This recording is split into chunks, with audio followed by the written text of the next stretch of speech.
Welcome to Stadium BS. For more information, check out www.castellonms.com.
Stadium BS is in the house. www.castellonms.com has everything Frankie, including the kitchen sink. I have a special guest today.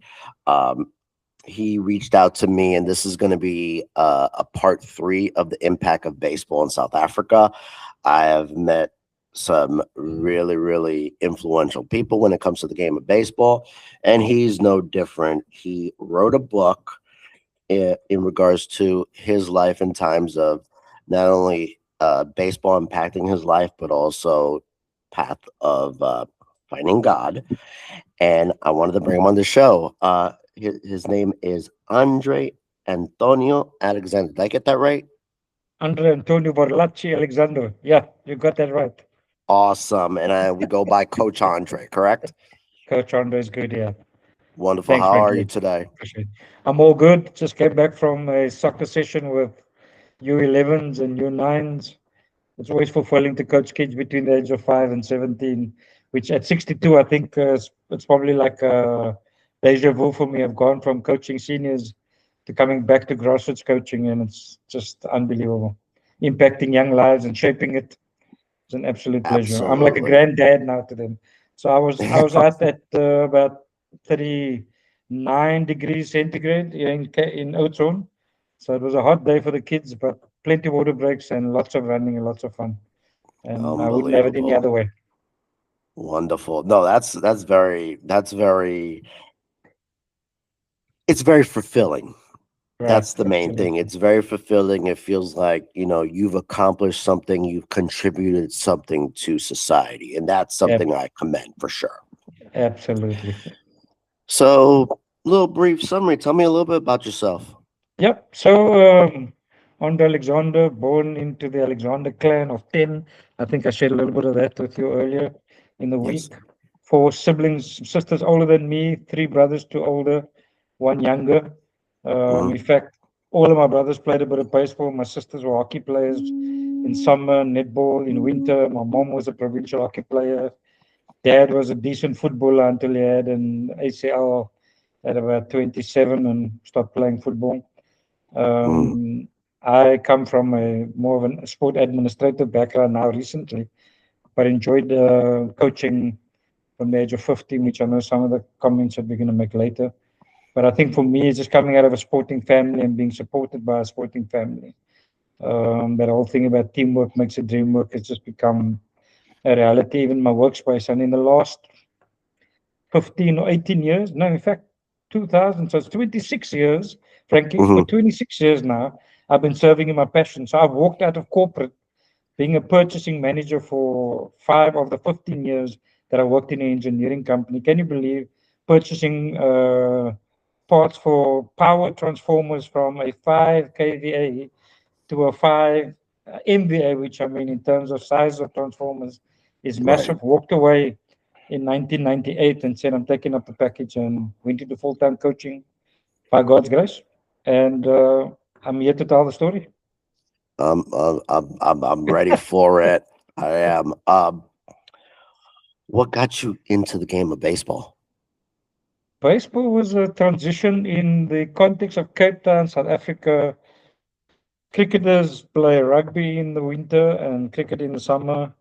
Hmm. Soccer players play baseball in the summer, soccer in the winter. And so you're in that circle of friends as you grew up in school. If you had played soccer, you naturally then got invited to a baseball training somewhere along the line. And I'll share a little bit about that later. But I got into baseball at about the age of 8. A school friend of mine, Mark Smith, actually invited me to a club called Thistles Baseball Club, which is Hmm. in the central suburbs of Cape Town, called a Hmm. suburb called Crawford. And I never looked back since the age of 8. So I played baseball up until U12. Hmm. There was no U14s or 16s at ours, so you either moved from, I think U12 was the junior division, U15, you were playing in the B and C leagues of the seniors. I then moved clubs from Thistles to the Wolves Soccer Club for the winter of 1979. I was 15 years old. And then my Right. brother-in-law said, hey, you might as well come and play for Wolves baseball. And at 15, I was the youngest senior player in the Wolves baseball team. And yep, never looked back since then. Still play a bit of slow pitch softball, a bit of masters baseball when I get a chance to get into Cape Town because I'm 6 hours outside of Cape Town in a rural suburb called Oudtshoorn, which is called the Little Karoo, Klein Karoo in Mhm. Afrikaans. Klein Really? Karoo. Yeah. So What I've is taken that? up this position in the last 8 years because I transferred from head office in the Department of Sport.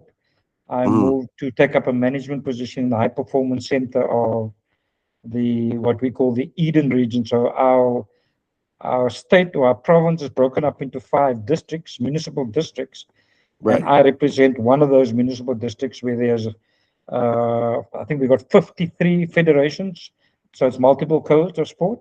And of that, Hmm. we've got 43 high performance athletes that I oversee on a daily basis with regards to services for medical, physio, bio, strength and conditioning. We make all their bookings, transport to training, and then we make sure that they are moved through a pipeline from your district team, school, and clubs to the state or the provincial team, and then into a Hmm. Western Cape team, and then into a South African training camp, and hopefully a fully fledged South African athlete or baseball player or rugby player. Wow. That's so you coach more than one sport. You coach rugby, you coach soccer, No, well, no, I administer that, but you I administer it. coach Okay. after hours. Also, I work 7:30 till 3:30, and then Hmm. from four onwards, I do my community coaching, which is soccer in the winter, summer, Hmm. soccer in the winter, and baseball in the summer. Wow. That is that is amazing. That I'm Looks like again. your head's spinning. Got your head It spinning. is to a degree. To a So degree. the only break I get is in our summer holiday, and that's the month of December. That's the full month of That sounds December. about right. Yeah, that's usually applied to Yeah, everybody. yeah. Everyone just It, takes off month of that's December right. until New Yeah, Year's. there we go. I'm Yeah, familiar with that for you're sure. familiar with that. You be Johannesburg, so you know the New Year's Eve party. Correct. Correct. Yeah, had the summer Christmas and the brides. Never forget the There we brides. go. They were The delicious. brides. Yeah, Yeah, they were good. Yeah, they were very I'm good. glad you enjoyed it. So, what was the most rewarding part of your coaching career? I think for me, 2004 jumps at me. I was actually elected as the South African, can you believe, fast pitch male, senior males fast pitch softball team Hmm. that had gone to the World Cup in New Zealand in 2004. So at that stage, I was coaching female softball on a Saturday, and I was Hmm. coaching male softball in the week for Wow. about 15 years. And I was rewarded after about 12 years coaching the men's senior South African team. Went to Christchurch, New Zealand. In fact, played New Zealand in the opening game, of which they were then fourth world champions by that time, and they were the home team. And we got walloped. I think it was like 13-1 or something, thirteen Oh zero. boy. But I think the thing that stood out for me was being able to sing my national anthem for the first time in almost 30 years. Absolutely. When you think about the apartheid years, I grew up in that era, 1994 being our dispensation and our first day to vote, and then going Hmm. to 2004, going to New Zealand as a democratic South African, fully represented South African with Protea colors, and singing the national anthem. Cried like a baby, cried That like a baby. So it that was fun. jumps at me as one. And then I think the second thing, in terms of fulfillment, is being able to not put a value on lives change between young men and women I've coached over the last 46 years this year. Wow, it was funny because when I started, I'm like, I already told you the story of how I started talking to a lot of you guys out there. Yes, First yeah. with Ashley, then with Yato, which I still talk to Yato actually. Okay. He's doing a huge impact with Okay. the Taipans Baseball Club, and uh basically he's getting connections in the States that Right. might, bring some players from South Africa over to the States as a partnership, because they probably can make it in the indies pretty much. Yes. So I've been Yes. working with him on that one. All righty. That's interesting. Now, yeah, it's amazing. It's very rewarding. But in all the episodes, I actually found the South African national anthem, and I know the anthem, and basically, I put the song on my intro and all that, and Yes. it's always, and I'll put it in for yours too. I appreciate that And so much. just to say country pride. And my purpose of this series specifically Okay. is we have the WBC. Yes, I'm actually watching it at the moment. You're watching it? Which Yeah, I do game? highlights. Well, I enjoyed the Japan Czech game now, the last one. I mean, it was Mm. right up till the eighth. Can you believe it? The Czech was keeping them scoreless until the seventh or eighth, and they won it in the last. So, but also surprisingly to see Puerto Rico go through to the quarters, which was, I think that was an amazing turnaround as well. I think they beat Canada in the last game now. Was it? They beat Did they beat? who did they Anyway, beat last? I'm trying to remember. They beat Cuba last night. Cuba, yes, that's correct. Yeah, not Yeah, Canada. Yeah. and that place went nuts in their home Yeah, stadium. It went nuts, absolutely. and they're gonna get that same. Well, they're going. What are they going to Texas? Yeah, they're going to Houston, and then after Are that, they get Houston? they're gonna go to Okay. Houston, and then after that, if they hit the finals, they're gonna go to Miami, Yeah. and that's gonna be electric in I'm Miami. I'm just disappointed South Africans didn't qualify. I mean, because that's such an amazing tournament. We've had some of my mother club is Athlone Athletics, and we Hmm. had Carl Michaels, the pitcher of the SA team. He was in one of the classic teams. I think they played at in Hmm. Australia. I think 2000 and something, and I think Yeah. they beat the Dutch as one of their own games or something. Anyway, but that was I think the last time that the South Africans were in the classic. So 2021 or Well, something. when did they start the qualifiers? I think was it 2016? They started Something doing like qualifiers, because from what Ashley told me, he said that because they were the best team in the continent, they were automatically qualified. That's correct. As Africa, but then they had to go through Europe as a second round Correct. of qualifiers. And we couldn't understand that because now we're representing Africa, yet we had to go to Hmm. Europe to qualify when Europe had their own teams to play against each Correct. other. You know? Exactly. So yeah, And it then was a bit of they were close, but they got knocked out by Nicaragua. Another route I have, yeah, and they yeah. just recently got eliminated too. I'm like, Mm, they're still up and coming. yeah, Nicaragua. yeah, Same thing with South Africa. yeah. I They think have, we need to play more baseball. Yeah, we played a little baseball. and that's the reason why I wanted to talk to you, because I really think that with exposure, with the drive that a lot of athletes do have, I really think that South Africa can be another country that not only indies look into, but Major League Baseball. And Yeah, and yeah. and like I use this as an example. I use the Dominican Republic. Yes, MLB has invested so much money into the Dominican Republic getting those players, and that's they're correct. signing them, I think, as young as 12. Yeah, yeah. That was But recently. Yeah. they're building these academies for them, and they're they're bringing them in, they're putting them through school, Yeah, and they're giving them the proper coaching, proper drills, and see what their potential will be if they can make it over to the state side. that's yeah, yeah, And it has been very beneficial.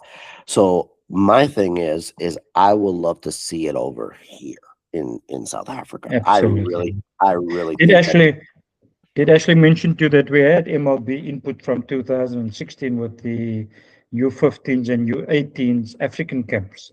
So we invited Kenya, we invited Nigeria, we invited Zimbabwe, Ghana. I think there was four countries that came into South Africa, and we had youth training camps with MLB coaches. Oh wow.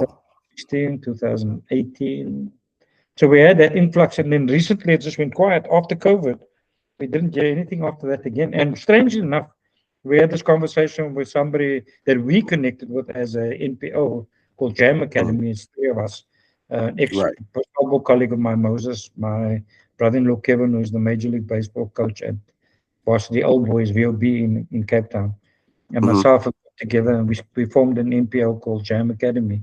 And one of our focus and goals is actually getting baseball and softball athletes over to the US for college scholarships. And one of the avenues that somebody said we should address to the Player Alliance was the HBUCs, the HBCUs, is it? The historically black Yes. universities and colleges. Historic black college, I was looking HBC, at that black avenue, colleges and universities. I know yeah, which ones you're talking about. HBCU is.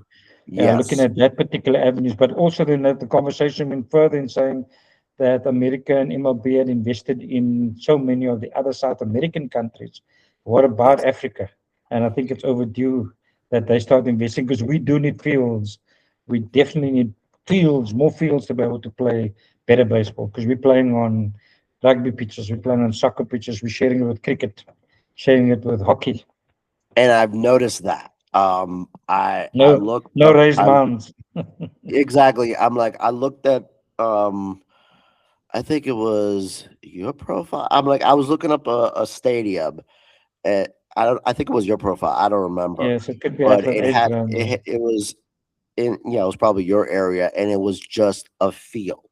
Yes, It was not a diamond. It was not nothing that it's a has soccer the pitch. dirt around the Yeah, foul line. Nothing. no, yeah, And the thing is, can you imagine? I'm like, I'm learning along the way of what can be done with pro baseball. I'm actually learning what Australia's doing. you're right. They have their own professional league. They had it for like 35 years, 35, hitting Wow. 40 Well, you years. can see the baseball they're playing this particular classic. Unbelievable ball. And one of the things I've learned with some of these ball teams is they actually have temporary stadiums. Yes. I did Yeah. not know that. Like Wow. they'll get everything set up and then at the end of the season take everything down, Take which it is down. that's Yeah. that's something. That's Because a they're lot of sharing it work. with another sport. Yeah. Exactly. Yeah.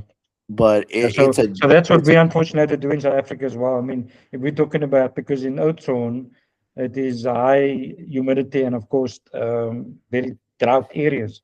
So we've yes, got astro pitches for hockey, which is great. But even for great. baseball pitches, we have to now make sure that our baseball pitch is multi-purpose so that it can actually encompass a length of a hockey and a soccer field so that we can actually utilize it in the winter and then put our portable fencing in the summer, which is now what we're busy talking to manufacturers about, so that we can actually get a funding drive going for a baseball field out in the nick of the hoods. And and if you could send that information my way, like Oh, well, what absolutely. for helping this cause out, I'm down for it. I appreciate that, Frank, very much, very, very much. Now, one of the things we've discussed about is your faith. Tell us a little bit about that. Yeah. So what's interesting is I obviously grew up in a family that's been church orientated, but Hmm. I had a brother-in-law that really, for whatever reason, just took to me. Grew up in our family home with my second elder sister. Got married, had my nephew, so he's the eldest grandchild. But Eugene was always one to be able to share his faith with me. And I don't know, he must have seen something in me between ages 15 and 17. And strange enough, from my 16th birthday, always used to share religiously on 16th of April every year. He'll share Matthew 6, verse 33. Seek ye first the kingdom of God and his righteousness, and everything else shall be added unto you. And never understood it, but always just to say thank you, Gene, appreciate it. Then at age 24, I had a bit of an encounter with being sent off for the first time in a football game in 18 years of soccer. Strange enough, in the week before that, quite a few folk in the church were praying for me. And a young man challenged me about my faith and said, Andre, if you die tomorrow, this was like the Tuesday or Wednesday, or I won't forget it, was about the 20th of June, 1988. He comes into my office, he's an intern, he's been there for the first time. He says, Andre Alexander, says, yes, professional footballer of Santos, baseballer of Cape District for 10 years, South African sprinter. He gives my whole profile. And I'm looking at this young man. I say, where are you from now? I'm from a local suburb called Ottery, and been following your pathway, and really excited about the young man you become. But I've got a question for you. If you die tomorrow, what do you know where you're going to heaven now? And I'm like, whoa, nobody's asked me a sober question like that before. I came home newly married for 2 years, and I say this to my brand new wife, Mandy, and I'm saying to her, this young man, what is he? There's audacious to come and ask me whether I die tomorrow.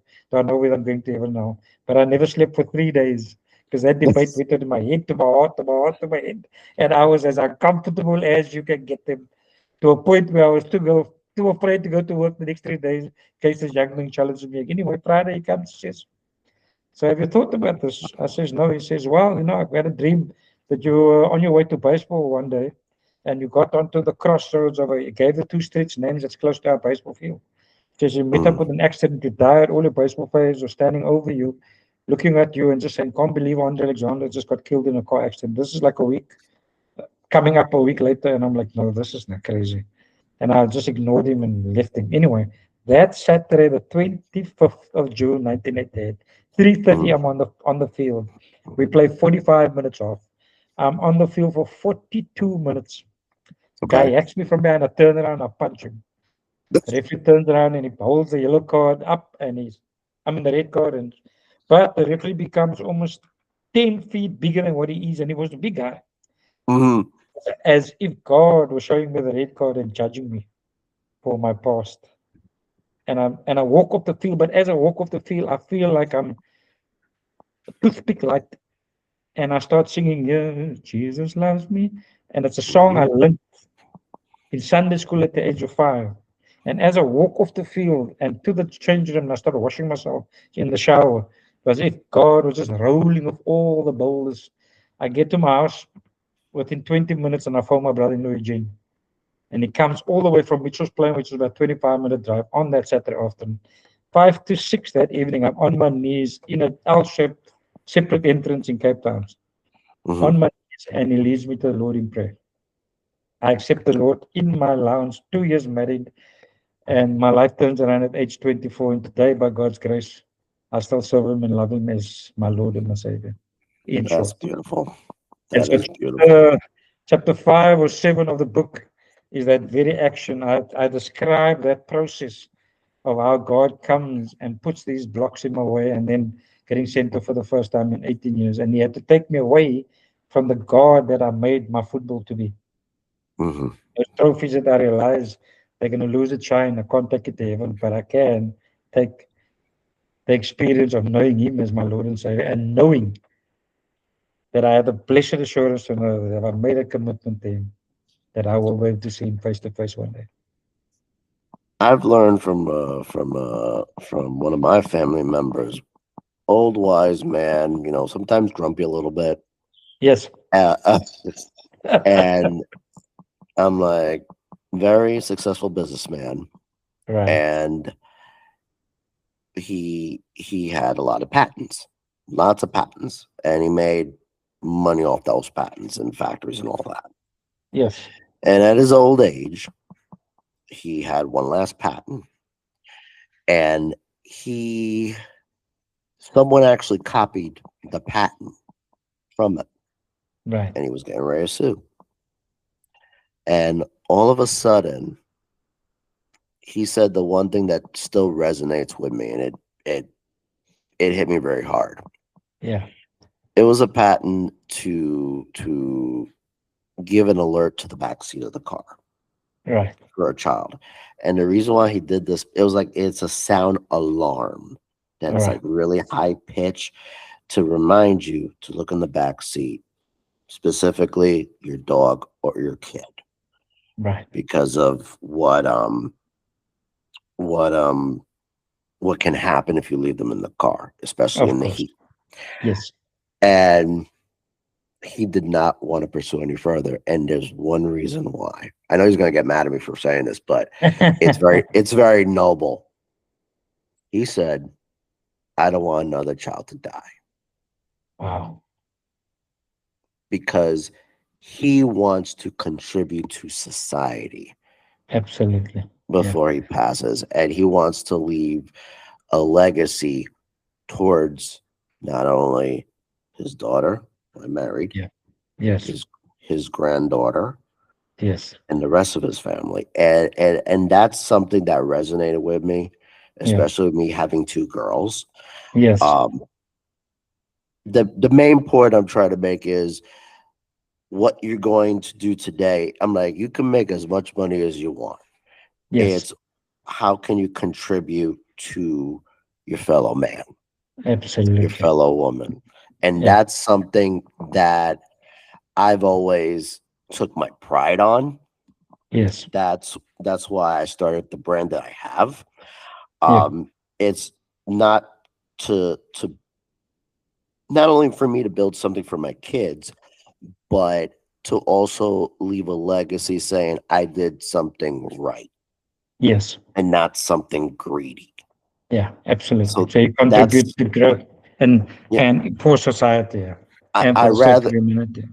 me personally, I rather die in peace than live through Die misery. with, yeah, or have a couple of million, and you're gonna have to give it to your pets or your dogs or your animal welfare. Oh yeah. Yep. Yeah, understood. Absolutely. Amazing. Amazing. So let me see what we got here. What are some of the biggest lessons that baseball has taught you? Because I know the game can be a very, very challenging game Yeah. when it Yeah. comes to losing, and you lose a lot. Absolutely. So it's quite interesting that you're touching on losing and winning, Hmm. because I think for me, that's one of the things that it actually taught me is to shape my character, to allow me. In fact, I was saying that my professional coach had always said that you could probably lose. A professional soccer coach always said that when you lose, you probably learn much more than when you win, because you're winning and you're celebrating and you're often not looking at the faults because you won. But the minute you lose, you want to go deeper into your game and try and cut it into pieces in order for you to be able to understand where those shortcomings were. So Hmm. winning and losing is probably one of the things that I learned through baseball, is that it can shape your character, teaches you humility, but also it shows that if you are willing to acknowledge that your opposition was better than you on the day, Hmm. that simple handshake that you do with them after the game, which is sportsmanship in a way, and a lot of kids don't even want to slap high five or shake hands because oh, you guys beat us. I don't want to shake your hand. But I've learned that that gives the level of respect to your opposition, first of all, for coming out, if you were the home team, or for you Hmm. coming to them. And when you were beaten on the day, you go and shake their hand to say, you know what, you guys were the better team on the day, and we salute you for that. So that through that process, when you win with humility. You don't go and stand in their faces and say, oh, we beat you guys. You guys are rotten. You're not good enough. You shouldn't be playing in this league. So that was one of the things that it really taught me, was that whole balance about humility and then winning with dignity, losing with dignity and winning with humility, in order for you to be Hmm. able to have that balance, to know that the person that you're playing against, whether it's an individual sport or a team sport, that if they're not there, you're not going to be able Hmm. to play. And I think for me that's something that stands out. And I actually teach that to our young kids, whether it's a baseball, my baseball teams, or whether it's my soccer teams. That's one of my coaching philosophies. Yeah. And one of the things that gripe me is when it comes to being competitive, it's if you knew you lose, sometimes it swallows their pride a little bit and their ego. Like, I cannot Yes. lose. Yeah. And that is something that in this day and age is far, it's way far fetched. I'm like, it's a matter of respect. It's a matter of, you know, sportsmanship.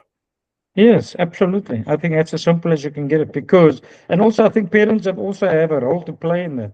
In that, when they're Oh, yes. losing, they're always blaming the opposition, blaming the coach. Should have started with this pitcher. Should have played that better. I should have played more innings. All of those type of things, and we don't look at our own faults because it's a case of always looking to blame somebody else.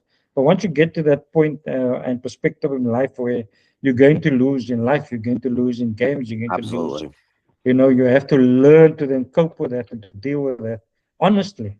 And so, I mean, I think one of the other questions you asked is about competition. How do I keep helping players grow and having fun? So it's Yes. getting to know their why. They need to answer that authentically and honestly. What is their why? Why are they playing baseball? And for me, I mean, I played because I enjoyed the game. I loved it. It's just a great opportunity to connect with other school friends. Then, obviously, as you grow older, those guys became your buddies. I mean, if I think of my wife, caught at the age of 15, 16, and she's my wife of 38 years now. But we were friends through baseball and softball. And our friends are baseball and softball teammates, and we still connect after 30, 40 years. But You that just made me friendship is deep. you Friendship just is made me deep. think of a story. You just made me think of a story. I was like, whoo, you just That's brought me back nice. to when I was a kid. When I used to go to Catholic school many Yes, moons ago in New York City, right. and we have our recess, and we had this beautiful court.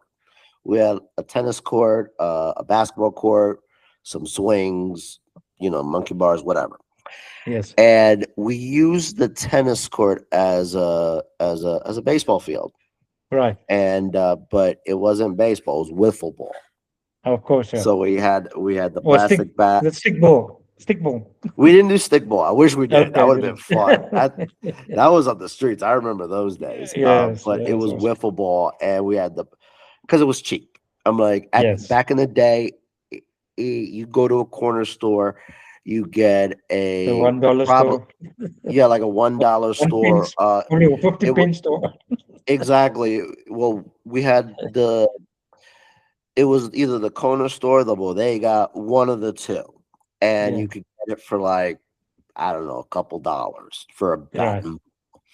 And we used to play with it, and we would play like we were shortstops, first base, whatever. And it was just a matter of getting those relationships in just by having fun. Yeah. My also love for the game is also seeing it Yes. live. Yeah. Uh, I was fortunate to watch the Yankees play, and Right. we're talking about in their dynasty. I Okay. got to see the Mets play when they were becoming a dynasty but fell short. I got to see the Devil Rays play before. Actually, no, I take that back. When they became good and on down to the World Series, so I was fortunate to see all that Yes. and appreciate how wonderful the game can be. Now, am I happy about the business side of it? No, I Right. probably will never be. I will always be vocal about it. So Yes. help me. And that's why I brought in this initiative. Yes. Um, and that's why I'm meeting all these great people, whether it be baseball enthusiasts, executives, players, coaches, etc. Right. Because there's more to just Major League Baseball. Amen. There's Yeah. a lot more than Major League Baseball, more than meets the Absolutely. eye. Yeah. Yeah. And that's what I've seen through who I've encountered. And Hmm. it's amazing that this game can flourish so much more Yeah. if it's Absolutely. not if it's not for profit. Exactly. Exactly. I mean, if you think, I mean, we're probably at the same stage. I mean, I was just reading up on travel ball and how much parents spend over, say, a primary or middle school age child. By the time he gets to high school, before he even gets into college, how much Hmm. dollars they spend on travel ball is unbelievable. It's almost Yeah, it's like our ridiculous. it's like our Western Cape team now. Okay, 8,500 divided by 16, that's what, a couple of $100. But I mean, it's still money that comes out of a family pocket. A single mother Exactly. must pay 8,500 rand for her son. You still there? It's just unbelievable. So it's got to a point now where we call them checkbook teams. So if you're able to pay, then you can travel. If you can't pay and you're still the best player, you have to stay at home because your mom, single parent, can't afford to send you on this particular road trip to Johannesburg to play for 4 or 5 days. It's Uh-huh. very disheartening. Yeah. And unfortunately, that has become the nature where money's now played the damning role, where if you don't have the money, you can't play, yet you've got all the talent. And then back in my day, it was the apartheid year. So it was a case of you couldn't represent your country because of the color of your skin. But now, if you don't have the money, you can still go as well. So it still Right. makes it very hard, particularly for those kids who come from some of these rural communities that I work with. And then in Hmm. your townships where the Kailicha Giants, Danoons, those type of teams that are, living in shanty towns and basically mother doing 2, 3 jobs in the week and then still working weekends as well to keep things going. It's not always easy, but the kids love the game. And So you're right. that's what's more meaningful than anything. Yeah, It's like, could I go play baseball? Absolutely. yeah. And That should be. when it comes to my children are not interested in baseball, Wow. and I'm fine with that. Yeah, I'm yeah. fine with that. They'll find their I passion. Yeah, they'll find their own passion. One is trying to get into the military. The other one is a 6-year-old that likes Okay. pretty much anything that's on the TV. Right, right. Any children's Yeah. TV show. And And I'm like, I'm I sure she can introduced. work. She could probably work the iPad and probably do your podcast for you as well, isn't it? They're too advanced, Oh, aren't they? believe it or not. Amazing. Oh Yeah, no, we got she a grandson. He'll show me, but Paul, let me just show you AI can do this quicker than what you're busy doing now. I'm like, whoa, okay. 8 years old. she scares me sometimes because um she actually can imitate what I do. Unbelievable. And what she'll do is she'll grab my phone Yes. and she will like record herself acting like if she was on a YouTube video or a Uh, podcast. there we And go. then when I say daddy's gonna do podcast, what do? Leave you alone. Perfect. There we go. She knows the drill. Perfect. Yeah, she's wonderful in that sense. Oh my goodness. But Uh, very, very tech savvy. okay, Unbelievable. anyway. No, that's our 21st century kids, I tell you. There's no changing that. There's no doubt But about that. I rather support them on what they want to do if it's nothing illegal or bad or stupid. But if it's their passion, go for it. Yeah, absolutely. And we got to support that. Yeah. Unfortunately, my kids were in baseball and softball. Nicole was, well, Darren was 36 now. So he was a U12, U14, U16 provincial and national baseball player. I had the privilege Hmm. of playing in Mexico at the age of 16. Been out of the country for 3 times already by the time he's 16. I wasn't at the country until he was 16. And then you got my daughter Nicole that went to Prague as a U16 national softballer. In fact, she was at Pensacola State University 2012, 13, I think was the year. Yeah. So she had a bit of an opportunity to play in the States and then also went to the softball qualifiers in Japan. So she's had a bit of softball experience as well. But she was 3 months old when my wife put her back on the scorer's table so that she could go and play some softball again. While I took Darren with me to baseball. So we'd see each other 6 in the morning when we left, and we'll see each other 8 o'clock in the evening when we got back home. But wouldn't change it for the world. Wouldn't change it for the world. No, no, not at all. Yeah. One last question. Your autobiography. Give us a brief, uh, give us like a little preview of what to expect on your autobiography. So it is really my life experience growing up in a family of 8 within an apartheid South Africa, um, not allowing hatred to overcome me, even though between 16 and 20, I think had a lot of hatred for white folk, even as I was playing sport, baseball Mm. and soccer very aggressively against the white counterparts, because I just Right. felt like they stole my joy, stole my opportunity of representing my country. Yet these were great guys. You can have great conversations post games, but it was just this, oh, this white guy, yeah, he's the perpetrator. In the meantime, it was our white government that had made all the rules and the laws. Um, Right. and then coming to know God and then walking around with my brother-in-law of learning to forgive and forget. And the Yeah. forgetting part was very hard. Um, it started saturating my heart. Then it started transforming my mind, as God speaks about allowing our minds to be transformed, um, and allowing God then to heal that process. Yeah. I I then had the victory, and strange enough, God then placed me in places. Um, with one of the examples in the chapter I share on Ambassadors in Sport, which is a mission organization that delivers Hmm. sport, particular soccer as a tool to deliver the message of Jesus Christ. And we had the opportunity of going to teach coaches in Zimbabwe, in Senegal, in Nigeria, took traveling teams to Mozambique, took touring teams in and around South Africa and shared the gospel through soccer. And it's during that particular time that I realized that God was using me profoundly to speak into the lives of young people.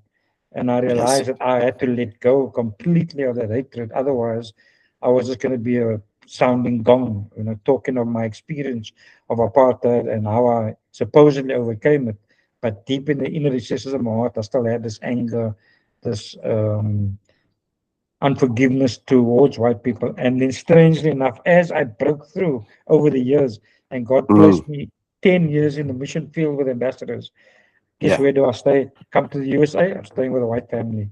I go to Zimbabwe, Mozambique, I'm staying with a Portuguese white family. I go to Johannesburg, I stay with a white family. I'm like, what's this all about, Lord? He says, well, preparedness meets opportunity, which became my life philosophy, coaching philosophy. That Yeah. God prepared my heart so that when He took me out into the mission field, I could Mm. be the shining light for Him authentically, and not, with this facade of, oh, Andre Alexander is born again, brother of Christ, and meantime, deep in his heart, he still has this, agile towards white folk.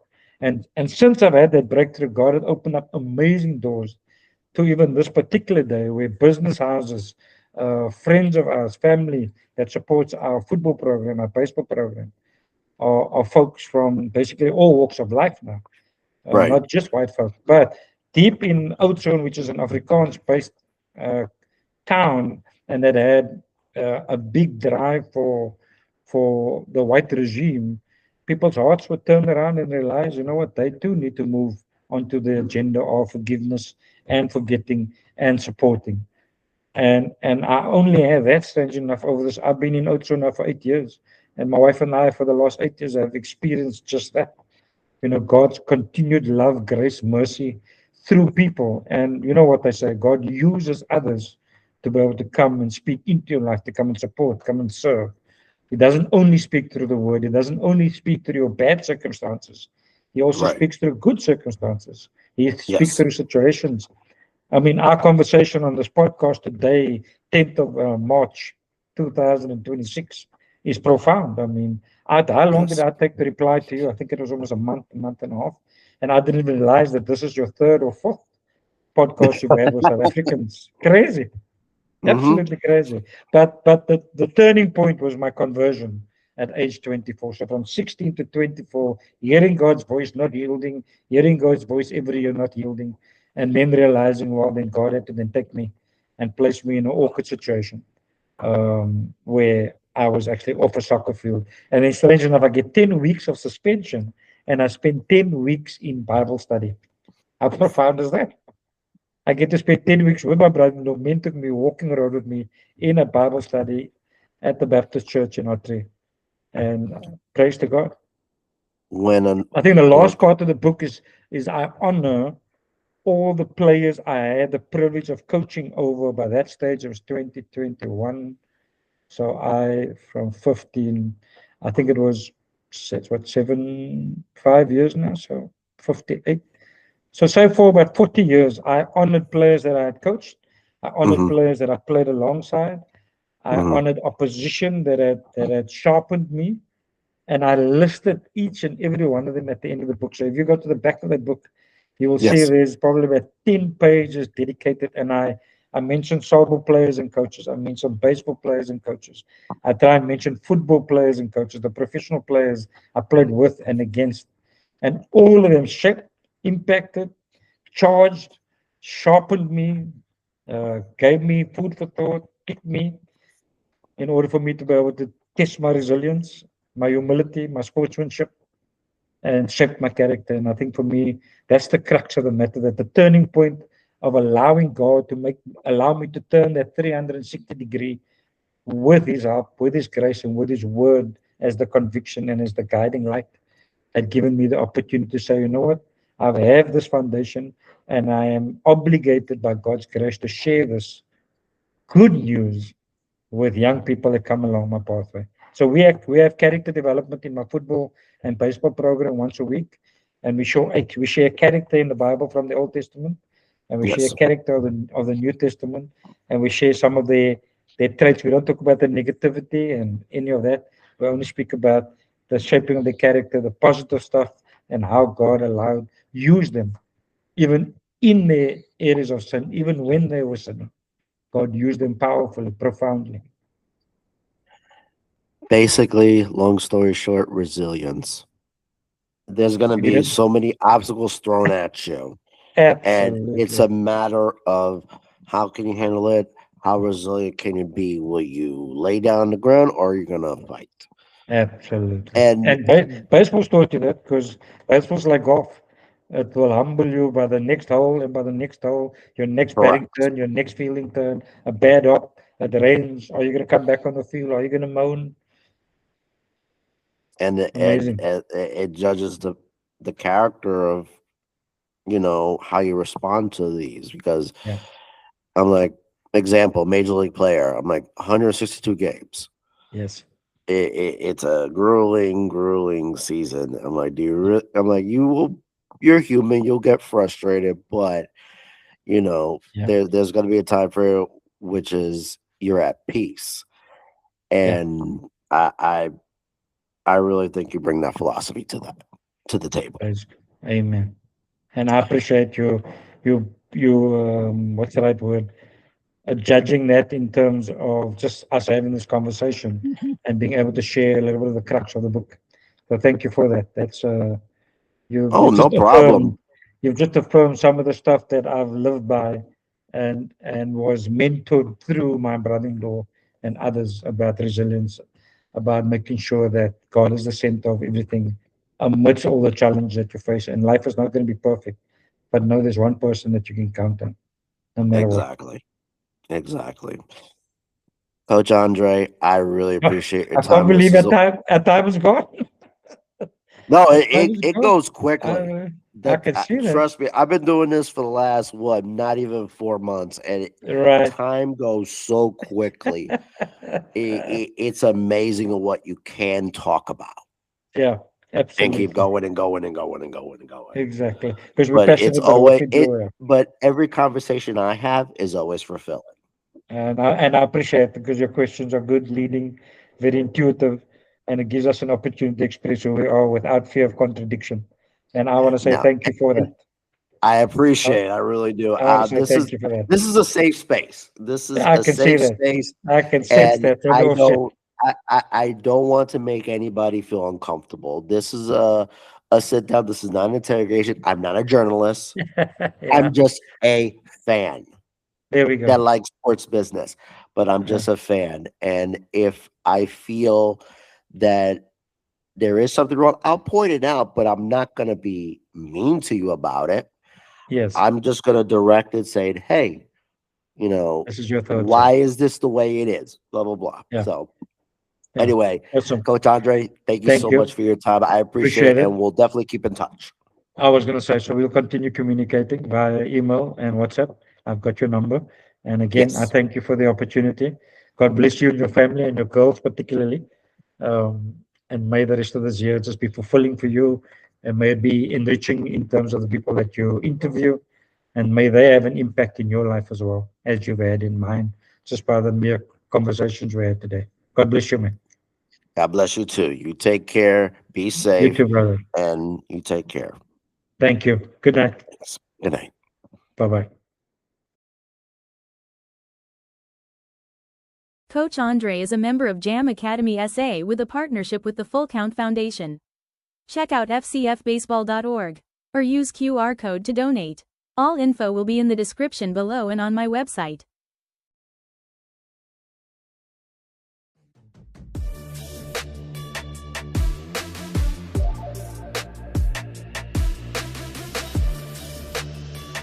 Thank you for watching and listening to Stadium BS. Be sure to like, subscribe, follow, and give a 5-star review on your favorite podcast platform.